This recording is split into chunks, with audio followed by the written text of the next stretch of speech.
Today we are ranking every Premier League club's realistic ceiling for the next 5 to 10 seasons. So let's get into the video. Yes lads, welcome back to the channel for yet another tier list, and this time it is the Premier League club ceiling. Now, I wasn't going to actually do a video on this. I just thought as though, realistically, the EFL, that's where all the excitement is in terms of, how far can a club go? Well, the more I've looked into this, the more excited I am about this video, because I thought it was a bit black and white, do you know what I mean? European football and relegation. Well, no. And what I've done for this video, because there's so much more information out there, I have dived deeper than I ever have before. I mean, I'm a Villa fan, of course I am. So the Premier League, to me, this is the league I watch the most. So I'm very excited to give this to you. Now, how we're going to do this. So there's going to be three main ways that we're going to be looking into each one of these clubs.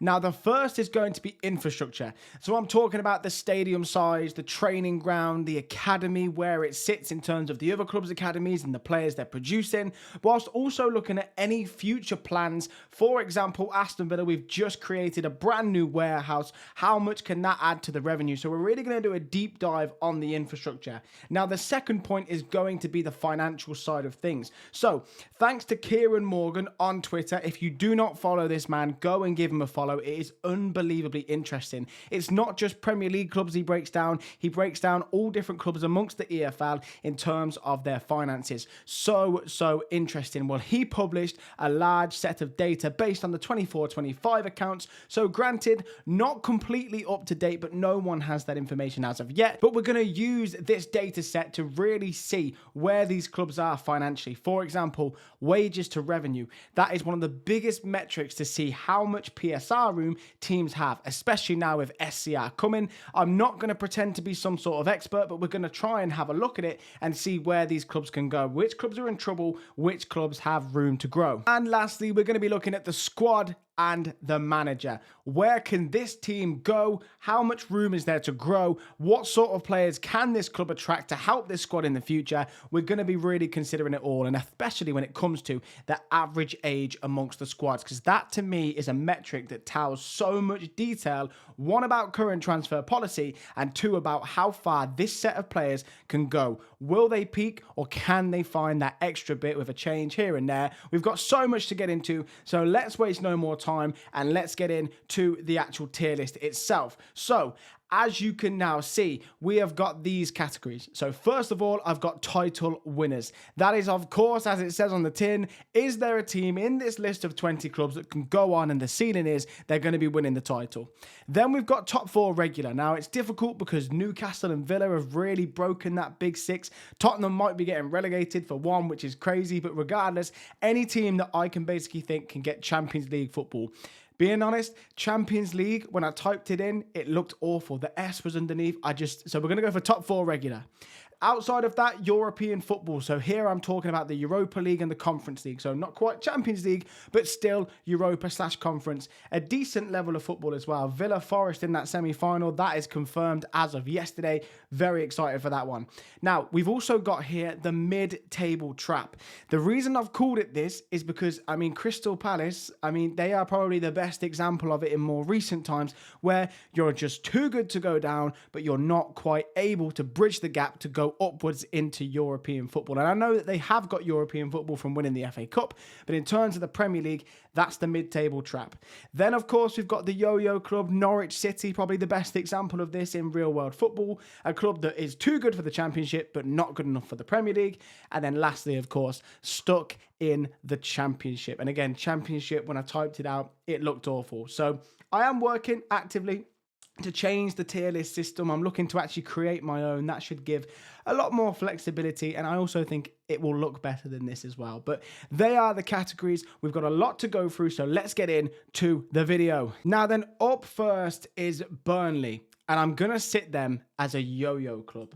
Now, I think Burnley are a classic example of a yo-yo club in general. The fact that they go up, they go down, they go up, they go down. And since they got relegated from those Sean Dyche era, they've just really struggled, even with Vincent Kompany as the manager, who's now gone on to prove he's a great manager. They changed the recruitment style. Nothing really seemed to work to fix that. And with Scott Parker as manager, it is exactly the same. You never knew. You really never knew. When they came from the Championship, the lack of goals they actually conceded was very, very promising in a way to just sort of say, look, if we had enough attacking options, we can do well here, but it's just not worked. And in terms of the stadium, the training ground is decent, but it's not really up to the level of Premier League standard that the other clubs have. In terms of Turf Moor, again, it's not a huge revenue driver. So those two things there will limit them in itself anyway. Now, in terms of the financial side of things, so the three newly promoted teams this season, so Burnley, Sunderland and Leeds, it is very difficult to find data for them for stuff like wages to revenue. So I haven't got that data. But regardless, we know it's around about 150 million to 200 million in terms of getting promotion to the Premier League. So therefore, we're pretty safe to say that Burnley, Sunderland and Leeds are all going to be relatively comfortable in terms of wages to revenue. Sunderland probably the highest out of the three, but regardless, just for the video, I don't have those bits of financial information. So in terms of Yo-Yo Club, I think it does what it says on the tin. I can't envision them getting any higher than pushing into that mid-table trap. I think the Premier League's come a long way. Geographically, where Burnley is, how much can that club grow? Because ultimately, it is all about the finances now. Football is a finance game, and I feel as though when you look into these figures that we're going to get into, you can see why. So Burnley, a youngish squad, probably on the lower side of age, but it doesn't matter, does it? They're going down, and I think the most they'll ever get is to a Yo-Yo Club. And this is 5 to 10 years, remember. So if Burnley were to get taken over by Saudi billionaires tomorrow, I've said it on all of my different videos. If you haven't seen those for League One, League Two and the Championship, go and check it out. But the video instantly becomes out of date. So we're talking about right this second right now. Now then, Sunderland up next. So where am I going to put them? Well, they're going to actually sit in the mid-table trap. Now, Stadium of Light is around 50,000 in terms of attendances. Will they look to improve that as time goes on? There is talk of it. There's talk of a huge stadium either being built or redeveloped from the Stadium of Light. Now, I don't necessarily think that will happen. If it does, it's a massive revenue booster, so who knows where they'll be after that. But ultimately, in terms of the infrastructure of the club, the stadium is more than good enough. The training facilities, more than good enough to establish themselves as that mid-table, maybe upper mid-table of Premier League football. But still, I think that's a great achievement considering where Sunderland were a few seasons ago. The academy, Tier 1 academy, one of the best academies in the northern part of England. So in all fairness to Sunderland, they've got a young squad. I think it's 24 point something in terms of their average age. Very, very solid for the future in terms of the current squad. The academy looks really solid. So everything should play out quite nicely for them. Now, off the pitch, KLD, that is the owner, they are, God, words failing me, they are the owners of Sunderland. They are worth around about £4 billion, which is absolutely huge. We've already seen a huge investment, around about £160 million has been invested since they've returned to the Premier League alone. So accounts-wise for them, they've spent a lot of money, but that is unfortunately the cost of staying in the Premier League. So I think they will. I think that they will get into that mid-table trap. And out of the teams I've got in the mid-table trap, you'll see it. It's a very, very tough competition place. So Sunderland definitely may have potential to go further, but based on what we've seen so far as them back in the Premier League, I don't want to say European football because I just think that, yes, you've had a great first season, but maintaining that and moving forward, that is an entirely different beast. Up next, then, it is going to be Wolves, and they are going to be the first team that are stuck in the Championship. Wolves are relegated, as are Burnley. It's that final relegation spot that is up for contention. So knowing that Wolves are already going down, when you look into things, it does not look good. So starting first with the infrastructure. So Molineux holds around 32,500. Plans to take it to 60,000 have now stopped because the ownership is just in turmoil. The funding is not there. That also applies to some other things as well around the stadium, trying to boost that revenue. They're not prepared to spend the money to actually get where they need to get to. Now, in terms of the academy, a Tier 1 academy, fair enough. Training facilities, very decent, especially in terms of the Midlands, one of maybe the best. Regardless, it doesn't matter. So let's get into these finances because there are some scary, scary numbers here. So then the finances. Now, if you see me just turn my head, I've got a second screen here. It's got all of my notes on it. So Wages to revenue percentage, 95%. That is the worst in the league, and it's by some distance as well, by the way. I mean, that just cannot be sustained. Big departures such as Aït-Nouri and Cunha, they may have helped that percentage go down slightly, but ultimately, maybe the same for Strand Larsen, but ultimately, it will still be way too high. Plain and simply, Wolves do not bring in enough revenue to justify the percentage that is being spent on wages, and it's absolutely killer for them. Revenue did come in at 172 million, average weekly wages being 63,000 or 64,000 rounded up. And then we've also got an underlying loss of 110 million pounds, which is absolutely crazy. So Fosun International's revenue fell approximately 2 billion due to a Chinese property market collapse. So the club have plain and simply ran out of money, and they're now really feeling the effects of this. So what was once maybe a promising time for Wolves, now not so much. In terms of the players that they've got at the moment, I really am fearful. They'll keep Rob Edwards, he'll be the manager in the Championship, but a lot of their better players are going to be poached, and they're going to be left with a massive hole. So I don't think Wolves are going to be able to climb back up to even be a yo-yo club. I think when they go down, they're going to stay there. I haven't put in a list that says, or a category, sorry, that says out of the Championship down to League One, League Two, like we've seen with Luton, like we've seen with Bolton a bit further back. I haven't done that because realistically, I don't necessarily think Wolves will go down. But if I had to pick someone that could do that, Wolves all day long. Now then, Bournemouth up next, and they are going to also sit in the mid-table trap. Now, recruitment-wise, I absolutely love what Bournemouth do. They just get these, and I say unknown, but these young players, and they make them such high-profile players. Look at the players they've been selling over the last couple of years. It's there. You can see the recruitment model. It definitely works. Now, one of the main problems that does cap Bournemouth, we all know it, it's the stadium. So, currently actively searching for planning permission for several different spots they've picked out, unable to achieve it, which leaves them in a bit of a sticky situation. Now, coupled with that, the model is fantastic when you get these players in.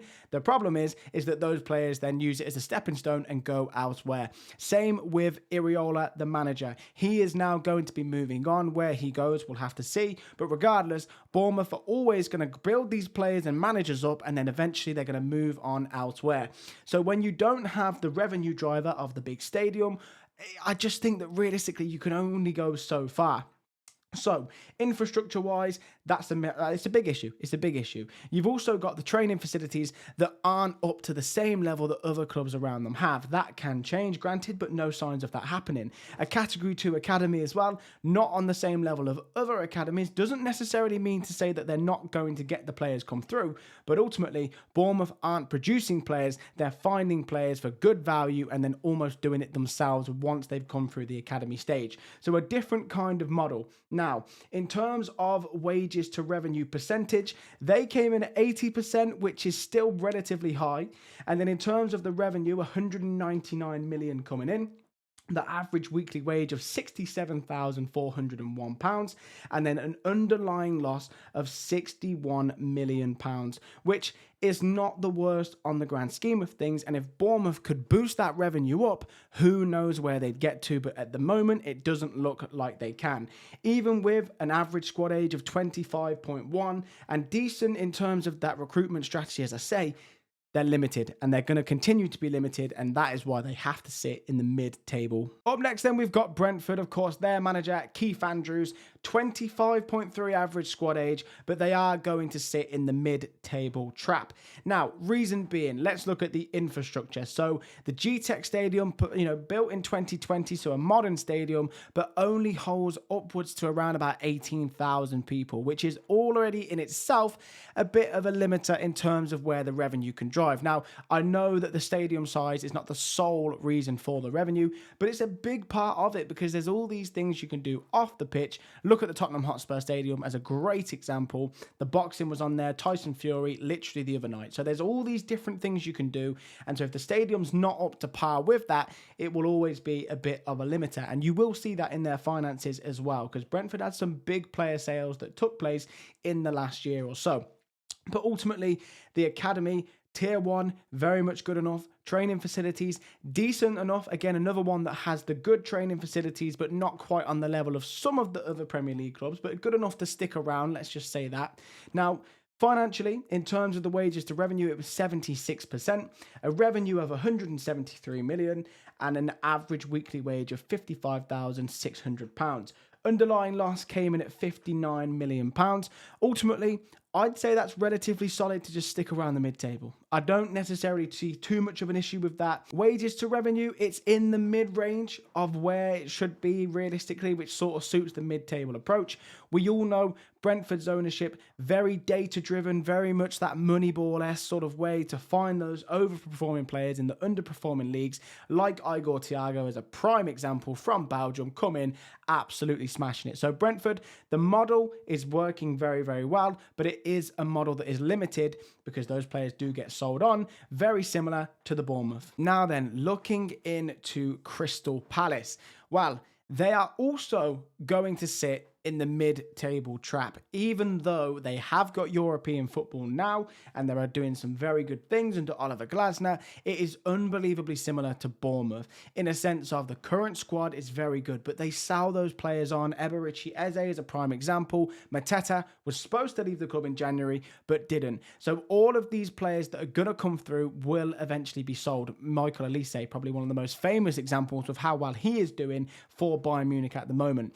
So infrastructure-wise, they're going to bring Selhurst Park up to £34,000. That is a £200 million project they're undertaking. So that looks very solid on that side. 34k, certainly good enough in my opinion. In terms of the academy, it is a tier 1 academy. Wilfried Zaha, probably the standout when you think back to who's come through it. But the problem here really is the training facilities not up to scratch with what Selhurst Park will be and the academy itself. Now, financially, interesting story with Crystal Palace. So, wages to revenue sit at 75%, so sitting in that mid-range. Revenue £197 million, which does put them that extra 20 to 30 million above their league rivals, you'd say. Wages on average £63,000, slightly on the higher side. An underlying loss though of £45 million. There you're seeing that sale for Eberici Eze really helped that, because a £45 million loss, very, very solid, especially for them playing in European football. Now, in terms of where it goes, of course, John Textor's Eagle Football Holdings, that is the multi-club system they've got. The multi-club system they've got that ultimately cost them their place in the Europa League, you'd argue. Ultimately, though, it is a good model. It's one that works. We've seen it for Chelsea. We've seen it for City Group. It is a model that works, but it is a model that has to be done correctly. So, financially, things are looking okay for Crystal Palace, if not good. The stadium development, that's really promising. The actual squad of players they've got, my fear here is that star players are going to be sold on again. Adam Wharton, the name that comes to your lips. Of course, Mateta, he can go. Strand Larsen's his replacement. But the big one might just be Oliver Glasner. He is going to leave. Who are they going to get in to replace him? If they get it right, they can maybe push on higher. I don't necessarily think they will, and that is why I'm keeping them in the mid-table trap. Now then, West Ham United. Now, I didn't put in avoid relegation every season because it just felt a little bit like, all right, okay, let's just not make it too detailed. But they would probably sit in the middle of Yo-Yo Club and the mid-table trap. But I'm going to be fair, and I'm going to give them the mid-table trap. So West Ham, dangerously close to relegation. I think they're personally going to stay up. And if they, of course, do stay up, this is where I think the ceiling is currently. Now, what holds West Ham back? First of all, the Olympic Stadium. 60,000-seater stadium. On the surface of things, you're looking at it thinking, this is amazing. Revenue-wise, it probably is. But in terms of atmosphere, we all know how bad this is. And I just genuinely think that that in itself is a limitation for the club. Training facilities, average, sit roughly in the middle of everyone else in the Premier League. Academy, however, one of the best in the country. Look at the likes of players it's produced. Declan Rice, for example, Mark Noble, Frank Lampard, Joe Cole. Some very, very good players that have come through the academy. I know Declan Rice, he was previously at Chelsea, but in my opinion, when you're there somewhere that young, does it really matter? It's where you break through. That's the main important point for me. So all of those great players in the academy, they can certainly do it again. We keep seeing these young players sort of put in the team here and there, promising for West Ham in that regard. Now, financially, where are they then? So wages to revenue, 77%. That is in that sort of mid-range here, but West Ham are a club that have got more revenue in them. So £228 million in terms of revenue. The average weekly the average weekly wage, that is like a little tongue twister in itself, but that sits at 77,000. So that is a little bit higher than the teams around them, and we know this. West Ham seem to get in players that are a bit older. For example, Callum Wilson, whoever signed off on that deal. What were you thinking? Let's be honest. What were you thinking? And then to only go and buy 2 more strikers in January, just crazy. A waste of money. No disrespect to Callum Wilson, but that's where that is. An underlying loss came in of £105 million. So West Ham not looking pretty in that regard. If they were to go down, wow, I think it would be a very, very difficult time for them to get back up due to the finances. But ultimately, where the most important thing probably lies here, it is the current set of players, managed, of course, by Nuno Espirito Santos. Oh, they're just meh, aren't they? They really, really are. The recruitment at West Ham has been absolutely diabolical now for so long. The players that they seem to get, I mean, really, really, in my opinion, one of the worst recruitment models in the Premier League. And that is why we have seen West Ham just go further and further and further down the table. Because name me the last good West Ham signing. I would love you to name me the last good West Ham signing. And I know there'll be 1 or 2 maybe in the last couple of years here and there, but ultimately not good enough. They've made some absolute howlers. So with that not really changing, as I say, they're like in the middle of this, and they're going to be fighting for relegation for a while unless something changes. So financially, they're all right, aren't they? It's not too bad. But on the pitch, struggling. Need to trim that squad age down. 26 is the average age, which is on the higher side of the Premier League these days, with Chelsea sat at 23. Not saying that's the way to go, but you can see a fair difference there. And speaking of old squad ages, Fulham are literally the highest in the Premier League. 27.7 is their average squad age. They are going to sit in Yo-Yo Club.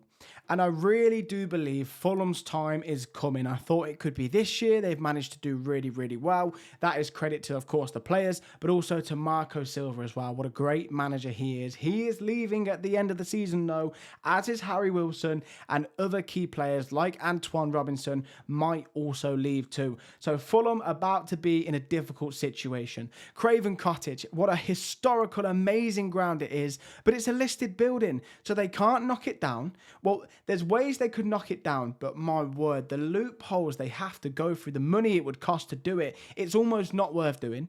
They can't then expand it because it's a listed building. And if you don't know what a listed building is, it's effectively, you can have different grades of how it's listed, but the government are basically saying that this building is historical, cultural, you cannot change it. So if you drive down a road and there's all these nice modern houses and other houses, and you just see that cottage that looks like nothing's been done to it for about 50, 60 years, that is the same thing. They can't touch it and they have to just keep it in its original form. So a good thing for the majority of the, where we're trying to protect the culture and the landscape.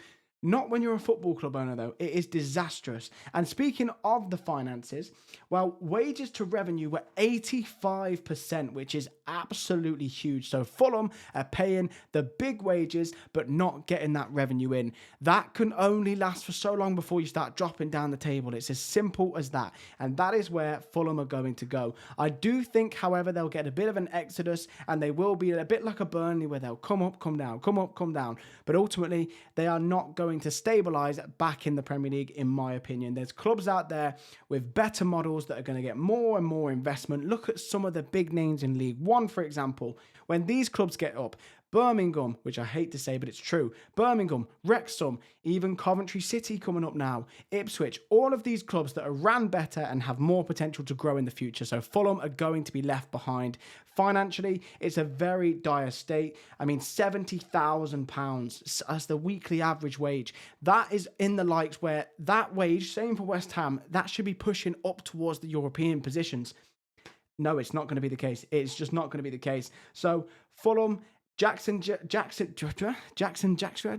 Well, I can't speak today. Jacksonville Jaguars owner, the same thing, a billionaire. The problem here is that there's only so much he can do for Fulham to take them to the next level. It's as simple as that. So Fulham are going to sit into the yo-yo club, one for Craven Cottage and not being able to redevelop it and not be able to build a new stadium either.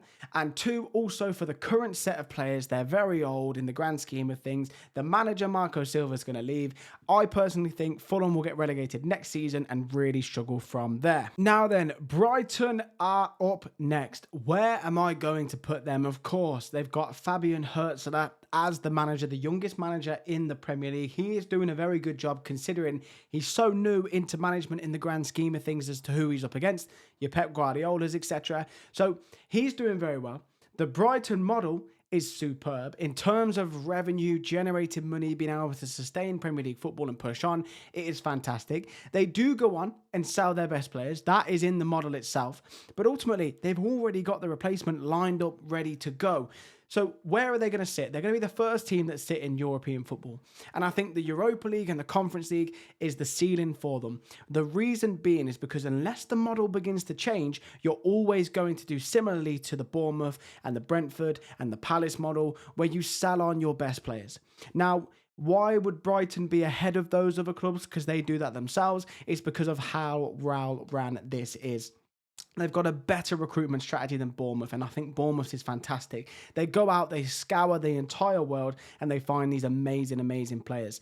And as well as that, I just think there's a whole buzz around Brighton as well, where there's a window of opportunity. Mitoma as a prime example, a player that was in his mid-20s. No one would touch him with a barge pole, realistically. If you'd have said to the majority of Premier League teams, do you want to sign this guy? They'd have said no. Brighton, they do the data approach. They do the data approach. The recruitment drive is fantastic. It all comes together and they just get these absolute gems that do so well in the Premier League. Now, the Amex Stadium is their stadium. 32,500 is what it will become after a £50 million infrastructure development around the stadium. Not just building the stadium up a bit more, but also around it too. A great sign of intent from the owners. As well as that, the academy produces some superb players. Jack Hinchelwood, probably the best example of someone coming through at the moment. So that will always do really, really well. The fact that they also sign players very young from around the world, it all feeds in. I genuinely think that if the model was to change tomorrow and they say, right, we're happy to take a few more losses here and we're just going to go for it, not sell our best players, we're going to keep hold of the players you want to keep, I think they could really give a good push towards the Champions League. But let's just have a quick look at their numbers. So for Brighton then, the wages to revenue was 74%. So on the lower side from the clubs we've seen so far, £222 million in terms of revenue. Bear in mind, that's at a similar level to West Ham. And West Ham have got double the stadium size. So that just goes to show you what you can do off the pitch if the recruitment drive is done well. Now, the average weekly wage, 70,000, again on the higher side. But ultimately, Brighton have been in a position to do that, whereas West Ham have been dropping down, they've been going up. And in terms of the underlying loss, £102 million, but offset by £113 million of player sales coming in. So Brighton, such a well-run football club. They've absolutely nailed it. Where others may now try and follow, they've created the model and they are ahead of their competition. So Brighton, going to sit in European football. A lot to like, some very positive times for Brighton in the future to come, in my opinion. So then Nottingham Forest now, and I'm going to put them into Yo-Yo Club. Now, this may seem strange considering they're in the Europa League semi-final against Aston Villa, but ultimately, my fear with them is the ownership off the pitch severely affecting sort of where they are. Now, in terms of the infrastructure, if we go straight into that, 30-ish thousand seater stadium, the problem here is there's meant to be redevelopment plans that have been taking place that just have not got off the ground. So ultimately, the revenue from that side of things is going to seriously struggle to keep up with the wide I can't, anytime I say wages, it just doesn't come out right today. The rising wages, that is going to be a problem. And these stadium plans should have been done, but due to the owner, they have not been done. Yet Forest are still spending a fortune on players. Granted, the wages to revenue, okay, again, every time I say wages, but granted, the wages to revenue percentage is relatively all right. It's sitting at 75%, but £223 million in revenue coming into the club. I mean, ultimately, at that point there, that's why the wages aren't as bad as it seems. But as the wages go up, that revenue is going to get shorter and shorter and shorter. And when you're not a well-run football club, and I think we all know that's the case with Forest, it's going to bite you. So as well as that, the average weekly wage is £71,000. That has gone drastically up over the last couple of years. There's an underlying loss of £56 million, which, okay, that's not too bad. The problem here is that we mentioned about how poorly the club has been ran. So a 4-point PSR deduction has been upheld, breached by £34.5 million. So this here is demonstration this club is not being run correctly. And because of that, even though there is success around the club right now, they are going to now drop and drop and drop. And in my opinion, they're a couple years maybe ahead of Fulham. So Fulham are now in that position where things have gone too much, same as Wolves, too much. The money's dried out. And what happens? You begin to fall down the table. And I think it will be the same for Nottingham Forest. They will get relegated in the next 3 seasons, in my opinion. From that relegation, they'll then struggle to get back up. If they do get back up, which I think they will be able to at some point, it's going to be that yo-yo effect. So Nottingham Forest, sat in yo-yo club, very decent players that play for the club like Gibbs White, Anderson. Let's be honest though, they will be sold. They will be sold. They need to sell them in order to get rid of these PSR breaches. It's the same for SER as well. So even moving to that it will help in some regards, but not in the main problem for them. And that is that the club is simply off the pitch, not run correctly. Now then, up next is Leeds. And this is a very, very interesting one. So of course, they've just come back up to the Premier League. We've all seen that. They're doing well. They're fighting their absolute best. Just beat long-term rivals Manchester United, so fair play for that. Now, where are they going to sit? Are they going to sit in the yo-yo club? Can I see them going back down eventually? Or are they going to sit in the mid-table and just be in that trap? Well, the answer is none to either. And it's not stuck in the Championship. Leeds United will have European football in the next 5 seasons. Bookmark this if we can do that on YouTube, which I'm not sure we can. But basically, just remember what I'm saying here, okay? Because they genuinely are. Now then, Ellen Road, one of the best stadiums for atmosphere in the UK. This is now being increased from in the 30s to 53,000. It's been approved. They're going to do this. This is going to be huge, not just for the atmosphere, but for revenue and that side of things as well. Now, as well as this, of course, the San Francisco 49ers, that came out correctly. San Francisco 49ers, their ownership is the same ownership for Leeds, and they are ready to invest heavily. They've got a £12 million per year sponsorship deal with Red Bull, which is absolutely huge. So Leeds are here to stick around this time. They are not here to come up to make up the numbers. They're here to stick around, and they're here to push on. The Leeds squad itself, very interesting transfer window. Not many people liked the transfer window, if I'm going to be honest. Everyone seemed to think, what's going on here? Like, is this enough to keep you up? It definitely was. I really like the signing of Calvert-Lewin. Okafor, what a player he is. If they continue to get this recruitment strategy correct and they've got more money to pump into the club to make some bigger, better signings, then I really do believe Leeds have the potential to get themselves into European football and replicate the Leeds of old, the Mark Viduka, Alan Smith, that sort of timeline. I really believe they can do it. And of course, I've got no data in terms of the wages to revenue. The average squad age is 26.3, so a bit on the higher side, but they're a newly promoted team, so you're always going to rely on that experience. So Leeds United, for me, a huge summer ahead. They have to push on. They cannot be in a relegation battle next season. They've got to get away from that and get themselves almost pretty quickly in the mid-table region, if not next season, the season after. But within 5 seasons, you'll see Leeds in the Conference League or the Europa League, and personally, I'm all for it. Up next, we've got Everton, and they are going to sit in European football as well. Now, I don't think they can push on to the top 4. and stick with me here because I know a lot of Everton fans have got a lot of hope about the future and what it entails. But let me just say this. What an exciting time it is to be an Everton fan. So infrastructure-wise, the Hill Dickinson Stadium, I mean, Jesus Christ, what a stadium this is. It's genuinely unbelievable. I mean, credit to Spurs and Everton because new stadiums being built, the pressure that puts on you to get it right as a football club because you spend so much money doing it. They've absolutely smashed it out of the park. Credit where credit is due. I cannot wait to go. It is on the bucket list to go to this stadium because it looks fantastic. Now, that's fine. The training ground, one of the best in the country. Really, really good training ground. Academy, exactly the same. A lot of great players. Ross Barkley, Wayne Rooney as good examples come through this academy and they will continue to go on and do so. So Everton, infrastructure-wise, absolutely fantastic, genuinely showing those signs they can push on to go and be the European sort of Europa League level club. Now, in terms of wages to revenue, 77%. Okay, that's not too bad. That sort of sits in that mid-range. I'm fine with that. Revenue of £197 million, and this will rise with the new stadium coming in. Bear in mind, the figures that we're working off are last year's accounts.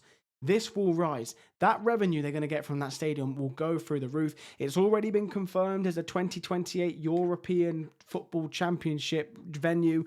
The Euros, honestly, I've been filming for a little while now. The brain is just going a little bit. Words are failing me. And if you can't tell, I'm also ill, which doesn't help. So there's been a few cuts here and there for a cough and a sneeze, but we're battling through. So thank you for sticking around to this point if you're still here. But regardless, Everton in a very good spot. 64, see what I mean? I can't speak.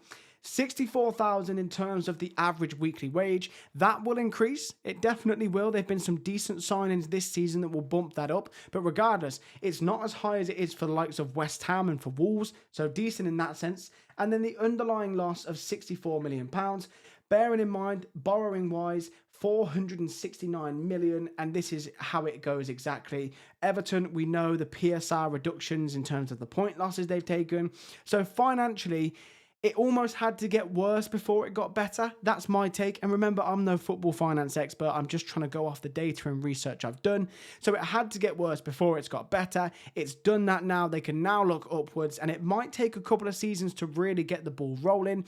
But in terms of the squad, the recruitment they've done this season, it's a great example of taking it to that next step. Dewsbury Hall, fantastic. It hasn't quite worked with Barry. But listen, second season, give him a chance. Who knows? Jack Grealish, for example, they got in from previous seasons, but regardless, Everton are so close to being in that frame. They really are. A couple of sensible additions here and there, and they're going to get there. So Everton, there is a lot to like about Everton Football Club right now. David Moyes at the helm, it just feels right. Whether he'll be there in the next couple of 3 or 4 years, we'll have to see, but I trust them to get the appointment right if they do go for someone else. Yeah. Everton, Leeds, very exciting times for your football clubs. Now then, we have got Arsenal. And what is Arsenal's ceiling? As they are actively bottling things right now. Am I going to put them as top 4 regular? That's what they are right now. No, I'm not. I've got to be real here. Now, I don't hate Arsenal. I think we all just think the fans are a little bit insufferable. So if you are an Arsenal fan, hopefully you're one of the non-insufferable ones that are watching this video. But it's title winners, isn't it? It's just got to be. Arsenal are an example of how to run a well-run football club. The squad is fantastic. Mikel Arteta, I know he gets a lot of stick from other people. I personally think he's a very, very decent manager. I really, really do. But he's going to sit... They are going to sit as title winners. And if you look at the infrastructure, the Emirates Stadium, one of the best stadiums in the country, they're on about taking it to a 70, 80,000 seater stadium, which will help with revenue. Not that they need it, by the way. They've been superb in that sense, but we'll get to that in 2 seconds.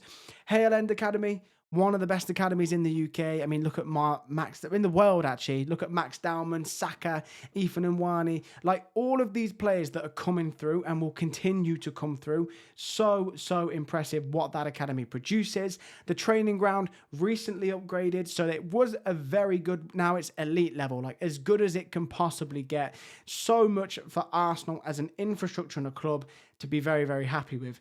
Now, financially, this is arguably where I'd say it's more impressive. Wages to revenue, 50%. That is absolutely exceptional. 25 odd percent less than other clubs that are in way worse positions. So credit where credit's due. Arsenal are a global brand. £691 million in revenue, the second in the whole of the Premier League. Average weekly wage, 147,000. We expected this. Arsenal in the elite clubs, they're going to be paying the big money. But arguably, the most, I would say, impressive here is the actual underlying loss. £50 million.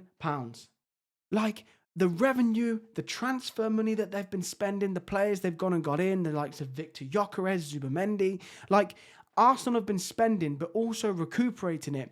They're effectively Brighton on steroids. Do you know what I mean? Like, in terms of how it's ran, such a well-run football club. And look at where they've come from. You know, the Kroenke era, if you'd have gone back 10 years, it would be, wow, we hate them, get them out. It was that. They petitioned for it. And now it is ran so unbelievably well. How can you be competing at the top and also be sustainable? So impressive, goes massively under the radar. There's no points deductions that get mentioned like other clubs, Manchester City, but ultimately, of course they are. They have to be title winners. Look at the squad. Look at the average age, 25.6. In 5 years' time, you can take this squad that will be in their prime. Saka, Rice, not Gyökeres, he's a flop, I'm sorry, but David Raya, Saliba, Gabriel, the list can go on. An unbelievable squad, great manager, a massive fan base. They're title winners. It's simple as that. And I think they will bottle it for this season, I have to say. But they definitely will get there. 5 to 10 years' time, of course, Arsenal are going to have won the league. Of course they are. Liverpool up next, and they are also going to be title winners. Plain and simple. There's a couple of obvious ones in this list. And this is why originally I thought, do I even do this? Like, how much detail can you go to? Because the likes of Arsenal, Liverpool, and maybe someone else you can see at the bottom where the clubs are, they're guaranteed. The ceiling is tight. That's where the ceiling is now. They're title winners. So Liverpool, another example of that. Anfield, are there going to be any developments to that in the future? Not that it necessarily needs it, but there is talk of potentially what can we do. They've just purchased the brand new the training facility, the AXA training ground, one of the best in Europe. It's literally purpose built for modern day football, which that in itself is massive for them. The Liverpool Academy has produced so many good players over the years. Steven Gerrard, Trent Alexander-Arnold, just to name arguably the best two. So in that regards to the infrastructure-wise, they're always going to have a chance, aren't they? Even when Liverpool dropped down the table a little bit, we all knew it would be a matter of if, not when, they do get back. No. Be a matter of when, not if, they do get back. Jesus Christ. It's been a long day. It's been a long day. But regardless, in terms of the financial side, so wages to revenue, 63%, which is good. Very good in comparison, again, to the likes of the clubs that you've seen trying to compete at this level where they're clearly just outspending what's coming in. Not the case for Liverpool. The revenue, the highest in the entire Premier League, £703 million. Absolutely incredible. The average weekly wage, though, 177,000. Big thanks to Mo Salah for pushing that one up. But regardless, that is the highest in the Premier League, a very large amount. Now, underlying loss, £33 million, similar to Arsenal. Just so impressive. That is the only loss that you are taking. Now, bear in mind again, these figures based off the 24-25 accounts. We all know Liverpool has spent an absolute fortune this summer. If they do miss out on the Champions League, it delays the project. Of course it does. But realistically, they can certainly be title challengers again within 2 seasons. So not next season, maybe. Season after, I'm expecting them to go for the title once again. So the squad they've got is fantastic. Look at the injections they've had to the team. Frimpong, Kirkes, Leone, that completes your back line. Van Dijk will stick around as well. Alisson, superb. Mavropanos behind him, which I think I've said that correctly. And going forward, it's a joke. Wirtz, they've got Isak, for example, who's nowhere near his best right now. Salah will go. They'll get someone in. Yeah, Liverpool are going to be absolutely fine. Certainly title contenders. Now then, my team, Aston Villa, up next. Now, they are going to sit in top 4 regulars.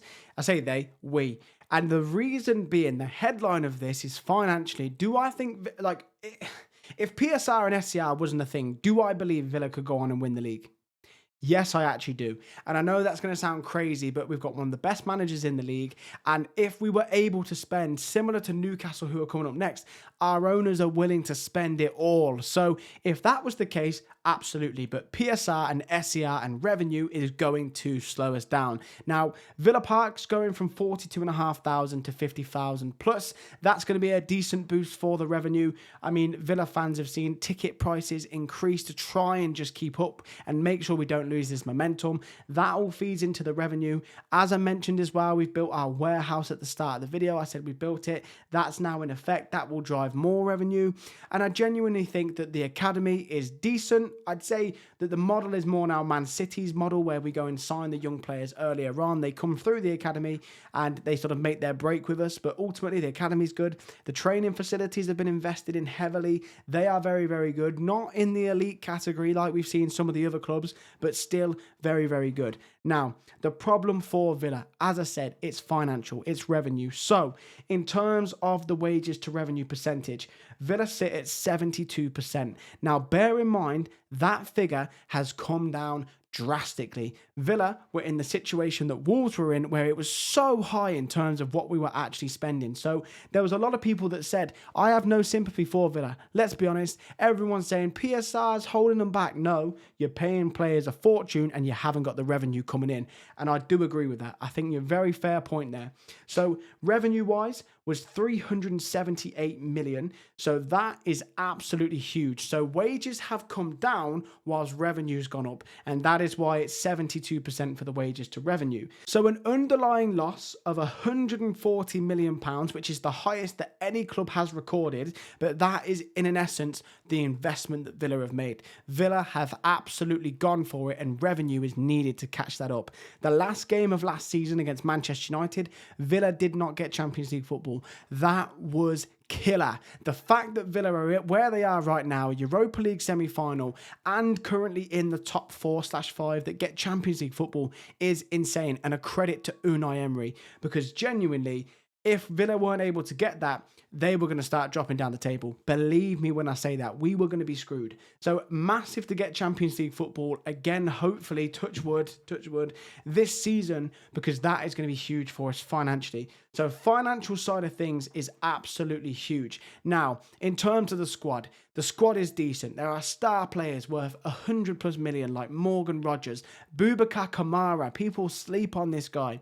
But ultimately, the problem for Aston Villa is 27.2 average squad age this season. It is too old, and Unai Emery is prioritising the more experienced players, which is great, but that bubble, as we're going to see with Fulham, has to burst eventually. So we need more younger players coming in. This next transfer window looks like it's going to be one in, one out, but a great example, Emi Martinez, 34 years of age, should be leaving. James Trafford, 23 years of age, rumoured to come in. That in itself, refresh that squad, really, really helps it. So I'm going to put us as top 4 regulars. I genuinely believe we can stay there and maintain it. The revenue's going up. Villa are now becoming one of the biggest global brands in football in the world at the moment. I think we're in the top 20. So they're getting there. And I'm very happy that we are. So top 4 regulars, I think it's fair. But Villa fans, let me know. Anyone let me know. Is the bias really coming out here? Okay then. So Newcastle up next. Same as Villa. The story's almost identical. So they are going to sit in the top 4 regulars. St James's Park, in terms of the infrastructure, is such a good stadium. There are plans to now develop a 70,000-seater stadium. St James's Park was sold to PIF, who own Newcastle. It's the Saudi group, for 130-something million pounds. So realistically, they're doing exactly what Villa are doing. They're trying to find those loopholes to keep that revenue driven up to match the on-field ambition of where they want to go. So with that stadium increase that is set to be taking place in 26-27, that should be absolutely huge. The academy, very good considering it's up north. The talent that they get is absolutely fantastic. Lewis Miley, the best example of the more recent ones. And in terms of the training ground, PIF are throwing so much money into making it one of the best in the world. So a lot to like for Newcastle in the infrastructure side of things. As for the financial side, wages to revenue 73%, very, very similar to Aston Villa and genuinely getting to where they need to get to. Wages haven't come down necessarily that much, it's that revenue is being driven up. And the average wage for Newcastle, 103,000. As for Villa, it was 116. So very, very similar in that regard. They're paying the good wages, but at the same time, the revenue is helping support that. So, in terms of their actual revenue, £335 million, very, very similar to Aston Villa in that regard again. And in terms of the underlying loss, 107 million.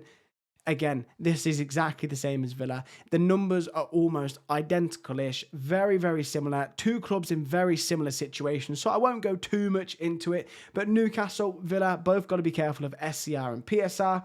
Now, average age, 26.4. Again, could probably do with a few more younger additions coming in for some of the aging players, but, you know, they've already sort of had that transition in certain areas, like, for example, Trippier goes, Livramento comes in, Lewis Hall for Dan Burn, so they certainly are doing it across the pitch. Jacob Ramsey in his mid-20s as well, one of the newest signings they've made. So, Newcastle at a very interesting time. Now, Newcastle's potential will be stunted if they keep Eddie Howe. I like Eddie Howe, one of the best English coaches out there, but realistically, he's not on the level to take Newcastle forward. Imagine the things that they could do with an Unai Emery type manager in charge, and I genuinely think they should go out and get someone like that. Even Iriola, give someone else a go. Eddie Howe's taken it so far, but for some reason they can't sustain. So Newcastle also going to sit as a top 4 regular. Right then, 4 to go. Tottenham Hotspur up next. Now, bear in mind that I am obviously going for Spurs to go down. So, with that in mind, I'm going to stick them in the mid-table trap. And the reason for this is because even though infrastructure-wise, great stadium, good academy, and also decent training facilities, the problem that I've got here is how on earth can Spurs not be financially ruined from what's about to happen? So obviously, as we've said, Spurs to go down, the revenue loss is going to be absolutely huge. So let's just look at the finances now. So 45% wage to revenue, one of the best in the Premier League, which is fantastic. Everyone likes that, right? The problem here is that the revenue, £565 million. 4th in the Premier League. That revenue is about to decrease. Now, obviously, that's going to happen because 1, Spurs won't be in the Champions League, and 2, they won't be in the Premier League, so they'll be in the Championship. But obviously, if Spurs are able to offload some big players, they'll be absolutely fine. Not really. So, in terms of the wages being on the lower side, £108,000, considering that ultimately they are in the Champions League, the average wage of 108k, that's not too bad. But there won't be a solitary relegation release clause in anyone's contract, meaning when they do go down to the Championship, they're going to be screwed. Now, if, for example, they weren't to go down to the Championship and they were to stay up, I would increase this to European football. And I think the ceiling would be to go on to get Europa League, Conference League, but I just don't see it. Now, remember, this is the next 5 to 10 seasons. Now, Spurs' squad, one of the youngest in the league, 24.8 in terms of the average age, so a decent metric in that sense. However, these young players are arguably the star assets here. Your likes of Archie Gray, Bergvall, they are going to be moving on, in my opinion, more so than your likes of Pedro Porro, Romero, Van der Ven. So what they might be left with is these huge players on huge wages, Maddison another example, and it's just going to leave them in a really difficult position. I mean, so Conor Gallagher just signed a long-term contract, 200 grand a week. Is he going to go down to the Championship and move on and take a wage cut? Of course he's not. Why would you? If you were Conor Gallagher with no international tournaments coming, why would you not stay at Spurs? So this is now the problem that Spurs have. And not only do they have a problem with the players, but also with the manager, Roberto De Zerbi. If Tottenham want to sack De Zerbi, it's going to cost them millions. Is he the man to keep them up? Absolutely not. Every single club he's gone to, there has to be a transition period to play his style of play. So all of this coupled in with the fact that it's 108k as the average wage, and that will be, and obviously they'll lose a few of the high earners, but that's going to be roughly where it's going to be in the Championship. I don't understand how Spurs are going to keep going. And that's why I think mid-table, they're obviously going to come back. Obviously, I don't think it will be season one. But obviously, when they do come back, I think they're going to be left behind because the likes of Brighton, Leeds, Everton, Villa, Newcastle, they are going to be able to just be ahead of them. And it's going to take Tottenham so many years to catch up. Look at Aston Villa, look at Newcastle. When they've gone down, two great examples, Sunderland are the same, of clubs going down. It takes years to rebuild this. So Tottenham going to sit in the mid-table trap. Now then, Manchester City. I mean, goodness me. When I did the research for the finance, obviously, you're looking at the financial picture. It looks absolutely amazing, doesn't it? You know what I mean? Like, revenue through the roof. The wage to revenue is not even that bad. I mean, let's just get straight into it. It's sat there currently at 59%, which is good considering the heights that Manchester City are at. Ballon d'Or winners playing for them. The problem here for me in terms of Manchester City is not the revenue at 694 million, third in the Premier League, not the annual weekly wage of 173k, or the underlying loss of 93 million. None of those things mattered to me because 115 charges are waiting for them. So ultimately, their financial position could be the best in world football, the best you've ever seen. But my God, if these charges come in, Manchester City are screwed. So we're going to go with the logic that these charges aren't going to come in. And obviously, they're title winners. If these charges come in, I mean, genuinely, I don't think we'll have ever seen anything like it in England. It'll be like Juventus in terms of going down from Serie A to Serie B.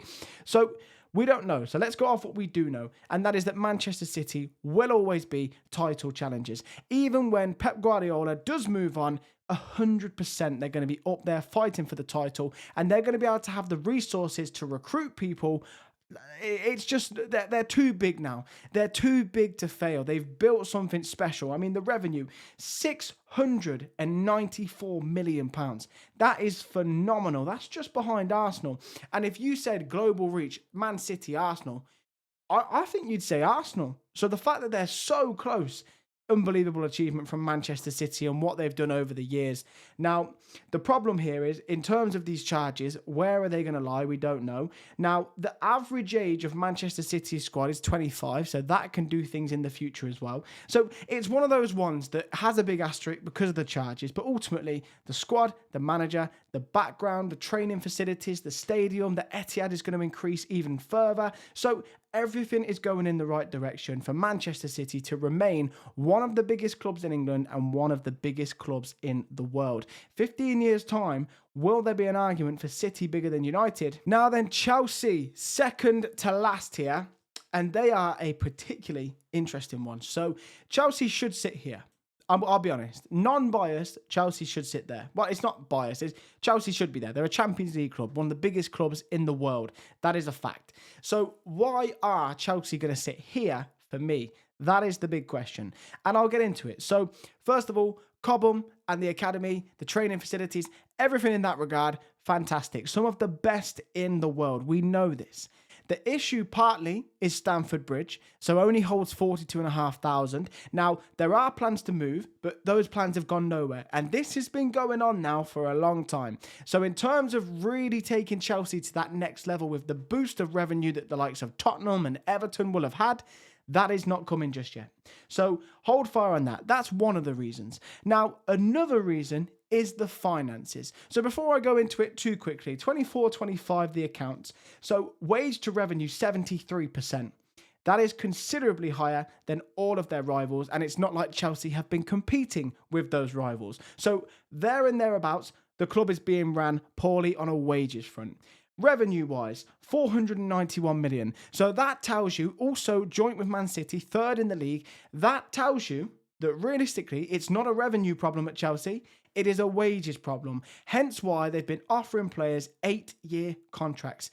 Genuine insanity. Everyone thought they'd found a loophole. It turns out that is not the case. From what I've read, Chelsea are in a world of trouble. And it's not just because of how they're doing things, it's because of the people in charge that are doing it. So in terms of the underlying loss, £296 million. That is the largest loss of any club in the data set that I had. Right? So Kieran Morgan released this data set. Chelsea are the worst. Alarm bells start ringing. The average wage at Chelsea is 152,000. 152,000. let me just make sure that this is 100%. So, in terms of where Man City are and where Man City are challenging, Chelsea offering players that are nowhere near the level of Manchester City. Ridiculous contracts. Raheem Sterling sitting in the reserves, for God's sake. That is insane on the wage that he was on. Mismanagement to the highest order. To the highest order. And Chelsea now are going to be in a world of trouble because effectively the way that, and again, no financial expert here, but the way that the debt is going to be is that the borrowing goes directly against the club. So what this effectively means, and I'm not going to pretend to get too technical into it and that I fully know what I'm talking about here, but from what I've seen, it is not a pretty picture, and Chelsea eventually are just going to have so much money that they're going to have to outlay that how is there going to be any room for incomings? It just doesn't make sense. Now, in terms of the average age, 23.4. That is good in some ways because what that does mean is that the talents they've got, it's almost like they've brought an 18-man squad. They don't want to sell anyone and they just want those 18 players to just become the next big thing. And it's a risky move. The problem here is that it's not going to work, in my opinion. Genuinely, I don't see how Chelsea survive and push on to the heights they want to do. They're obviously not going to find themselves in the mid-table, anything like that, but Chelsea took a risk and I don't think it paid off. They're just going to be Europa League and Conference League for a very long time. And lastly, it is Manchester United. And this is an interesting one. Now, one thing I'm not going to do is I'm not going to let a couple of decent results derail me from thinking that Manchester United aren't, they're not title challengers, in my opinion. And I don't think they will be for at least 5 to 10 years. And here's why. So United going to sit in the top 4 regular Champions League football back at Old Trafford. They'll sign some good players, but ultimately that club is still rotten to the core, in my opinion. So obviously Ineos, the Glazers, they own the majority. Jim Ratcliffe only owns around 30% of the club, I believe. So if you're looking at him as someone that's going to take them in the right direction, remember, he's not the majority shareholder. Now, there are plans as well to go and build a new version of Old Trafford. £4 billion is what's being quoted out there for how much it will cost. Likely going to cost more. Everton's cost more than they initially thought it would, as did Spurs's. As did Tottenham. That sounds wrong. As did Tottenham. So ultimately, Manchester United will be in the same boat. And normally, the larger the initial cost, the more expensive it becomes. Look at, for example, HS2 as a great example of that. How is that still being built? Anyway, so the problem that Manchester United have got is I think financially they're going to have too many burdens for the club to fully succeed. And as long as the Glazers are still at Manchester United, I cannot see a world where they are able to win a league title. They might come close. They might come third. They might come second. But ultimately, I can't see them making the jump that I could, for example, see Arsenal going and making. So Manchester United, definitely not out the woods with Michael Carrick. Plain and simple. So, finances. Wage to revenue, 47%. Very solid. Very solid indeed. In terms of revenue, 667 million. We already knew that was going to be the case. Manchester United last year were the highest selling shirt sponsor. That is a massive achievement considering there was no Champions League and the state of the club. Now then, in terms of average wage, 133,000 and an underlying loss of 31 million. So the wages are high. We know that. It's Manchester United. They pay high wages. They're also going for a bit of a transition period as well to try and redo the wage structure slightly. So give them some time for that. Now, here's the issue, right? Manchester United are in debt of approximately 1.28 billion. So, genuinely, and if anyone understands the football finances better than I do, please get down in the comments and explain this one. How can a club that is in debt for 1.28 billion still be functioning as they are? I just don't understand. This £4 billion for the stadium, for example, surely that should just cripple them. Surely that is impossible to achieve. It doesn't make sense to me, so explain it in the comments if you can. So, very interesting in terms of where Manchester United can go. I do think Champions League is there. The squad is decent. The academy will always produce good players. Carrington's training facilities are fantastic. Recent developments have taken place from Jim Ratcliffe's time to bump it back up to a real elite level. That's fantastic. The problem is I think they're going to have to be crippled by these finances. These finances have got to catch up at some point, and when they do, they're going to be stung, and I don't think it will allow them to take that next step. What Arsenal have built is Arsenal have built a machine that allows them to go for that title as long as they've got the manager and the players to go for that title year on year on year and keep developing the squad. Whereas Manchester United, it doesn't feel that way, especially with a new Old Trafford coming at £4 billion. Insanity to me, but there we go. That is the list. Now, get in the comments. Let me know what you think. Would you change anything? Have I been too harsh? Have I been too lenient on some clubs? Let me know in the comments. Very much enjoyed this one. A bit more of a technical one. Might even be a bit longer than the other ones.